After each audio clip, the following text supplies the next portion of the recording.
Vous écoutez Tout comprendre avec OpenBee, le podcast qui éclaire les dirigeants des TPE et PME sur les enjeux numériques de demain. Série actuelle, la sécurité documentaire. Bienvenue. Aujourd'hui, on se penche sur deux textes européens assez importants pour la cybersécurité.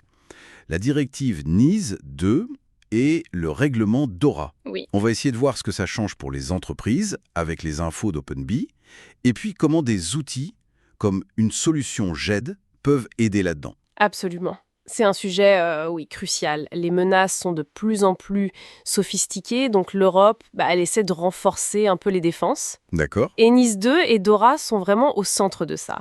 L'idée, c'est d'améliorer la résilience, surtout dans les secteurs clés. Alors, pour bien comprendre, NIS 2, c'est quoi exactement si on résume ? Alors, NIS 2, c'est une directive. Son but, c'est de hausser le niveau général de cybersécurité pour les entreprises des secteurs dits critiques, l'énergie, la santé, les transports, le numérique aussi. Ça impose une gestion des risques, disons, plus stricte, et puis un signalement des incidents. Rapide. Très rapide même. Et DORA, ça vient en plus ? C'est complémentaire ? C'est ça. DORA complète, mais se concentre vraiment sur le secteur financier. Ah oui ? L'accent est mis sur ce qu'on appelle la résilience opérationnelle. En gros, la capacité à prévenir, mais aussi gérer et surtout se remettre des pépins numériques. D'accord. Et DORA standardise aussi pas mal de choses, les mesures de sécurité, et ça encadre mieux les relations avec les fournisseurs de services IT. Mais pourquoi ce tour de vis maintenant ? Il y a une urgence particulière ? Oui, clairement, les attaques, elles se multiplient, elles sont plus complexes en Europe. OpenBee le souligne bien d'ailleurs, on parle des rançongiciels, ça en connaît, mais aussi de plus en plus de wipers. Les wipers, c'est quoi ça ? C'est des logiciels malveillants faits pour effacer les données, carrément, pour paralyser les infrastructures critiques. Ah oui, c'est violent. Oui, donc face à ça, NIS 2 élargit le nombre d'entreprises concernées et pousse à plus de coopération entre les pays européens. D'accord. Et concrètement, pour une entreprise qui tombe sous le coup de NIS 2, c'est quoi les obligations ? Vous parliez de la chaîne d'approvisionnement. Oui, exactement. Et c'est un point vraiment mis en avant par OpenBee. Au-delà de l'évaluation des risques chez soi, on va dire, il faut maintenant regarder de près ses fournisseurs, ses sous-traitants. Pourquoi donc ? Parce qu'une faille chez un partenaire, ça peut être une porte d'entrée directe sur votre système.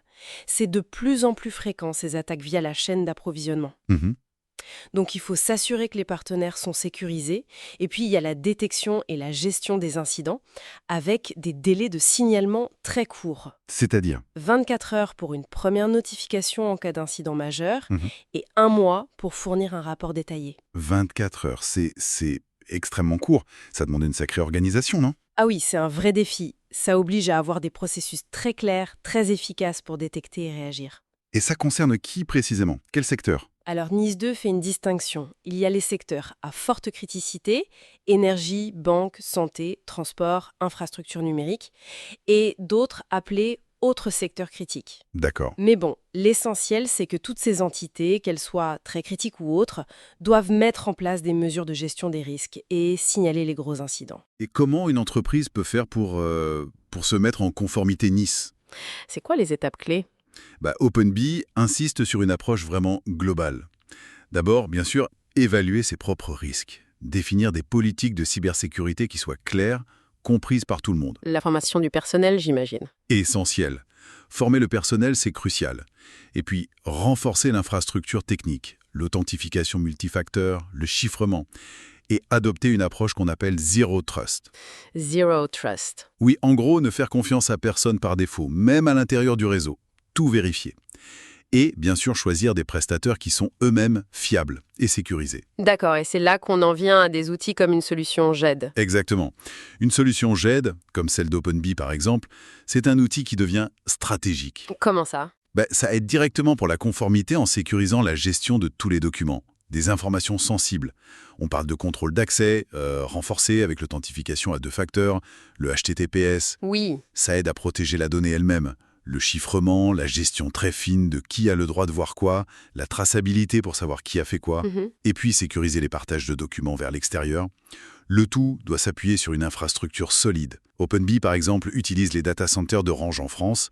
Ça assure la souveraineté des données et une bonne disponibilité. Donc, avoir une bonne solution GED, C'est une pièce importante du puzzle de la conformité NIS 2. C'est un pilier, oui. Un pilier essentiel pour tout ce qui est gestion documentaire, collaboration sécurisée, comme le montre OpenBee. Mais attention, hein. Oui. Ça doit s'intégrer dans une stratégie de cybersécurité plus large. Il faut aussi de la surveillance, des menaces, des plans de réponse aux incidents, des plans de continuité. D'accord, ce n'est pas la solution unique, mais un élément clé. Voilà, c'est un élément clé, absolument. Mais dans un ensemble cohérent. Bon, pour résumer, NIST 2 et DORA, ça relève quand même sérieusement le niveau d'exigence en cyber en Europe. Ça touche beaucoup de secteurs et ça met un gros focus sur la sécurité de toute la chaîne d'approvisionnement. C'est ça. Et des outils comme une solution GED robuste, type OpenBee, ça aide concrètement à sécuriser les infos et à se mettre en conformité. Mais ça fait partie d'une démarche globale. Tout à fait. Et peut-être pour finir, une question à méditer. Puisque NIS 2 insiste tant sur la sécurité des fournisseurs, comment ça pourrait changer la façon dont les entreprises choisissent tous leurs partenaires ? Même ceux qui ne sont pas directement dans le numérique. Quels effets ça pourrait avoir sur tout l'écosystème commercial, en fait ? Si cet épisode vous a été utile, pensez à vous abonner pour ne rien manquer des prochains sujets.